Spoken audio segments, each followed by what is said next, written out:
मैं हूं आपका होस्ट सैयद मजहर बुखारी। हम हाजिर हैं लेक्चर नंबर 11 के लिए और आपको जैसा कि पता है कि हम सेकंड ईयर की statistics chapter number 30 and chapter number 4 कर रहे हैं, हाइपोथेसिस टेस्टिंग का और मल्टीपल चॉइस क्वेश्चन कर रहे हैं। कल यानी कि लेक्चर नंबर 10 में हमने क्वेश्चन किए थे 10, अब हम क्वेश्चन नंबर 11 की तरफ चलते हैं। Which of the following is not composite hypothesis? इसमें से कौन सी कंडीशन जो है कंपोजिट हाइपोथेसिस की नहीं है? ऑप्शन ए है हमारे पास H not theta greater than equal to theta not, B है H not in null hypothesis theta is equal to theta not, C है H1 theta 1 not is equal to theta not and D option है H1 ये alternative hypothesis H theta less than is equal to theta not. तो इसका accurate answer जो हमारे पास है वो है कि theta is equal to theta not.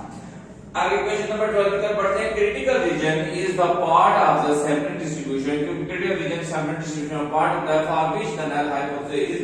तो तब नल हाइपोथेसिस हमारे पास क्या होता है, हम 12 में रिजेक्ट करते हैं, ए पार्ट बी एक्सेप्ट करते हैं, both A and B no one of the these.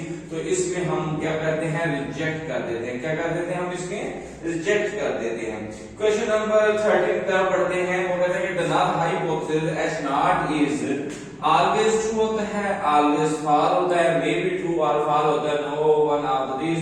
तो इसका एक्यूरेट आंसर है मे बी ट्रू और फॉल, यानी ट्रू भी हो सकता है फॉल भी हो सकता है नल हाइपोथेसिस। क्वेश्चन नंबर 14 की तरफ बढ़ते हैं। The chance of rejection of a true null hypothesis are decrease by, जब यानी कि चांस बनता है हमारे पास ट्रू नल हाइपोथेसिस को रिजेक्ट करने का, तो क्या डिक्रीज करते हैं, इंक्रीजिंग n करते हैं, डिक्रीजिंग n करते हैं।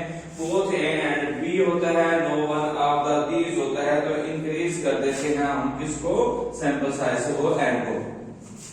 क्वेश्चन नंबर 15 की तरफ चलते हैं। One side and two side critical region are based on, one side और टू साइड क्रिटिकल रीजन किस चीज पे बेस करती है, level of significance, sample size, null hypothesis, alternate hypothesis. तो ये हमारे पास होता है अल्टरनेटिव हाइपोथेसिस।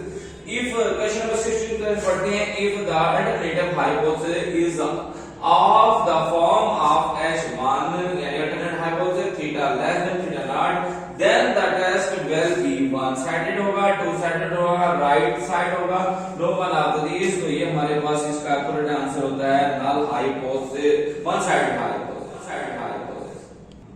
चलिए अब हम चलते हैं क्वेश्चन नंबर 17 की तरफ।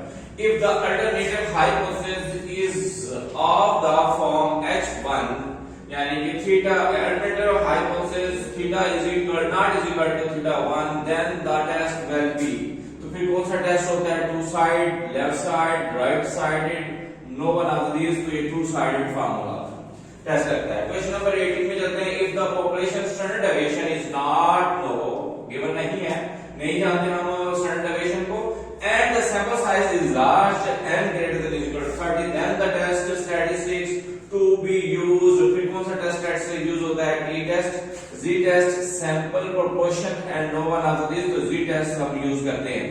क्वेश्चन नंबर 19 की तरफ बढ़ते हैं। In t test we use, t test हम कब यूज करते हैं, पॉपुलेशन वेरिएंस हो तब, बायस सैंपल वेरिएंस हो तब, या अनबायस सैंपल वेरिएंस हो तब, या बोथ ए एंड बी।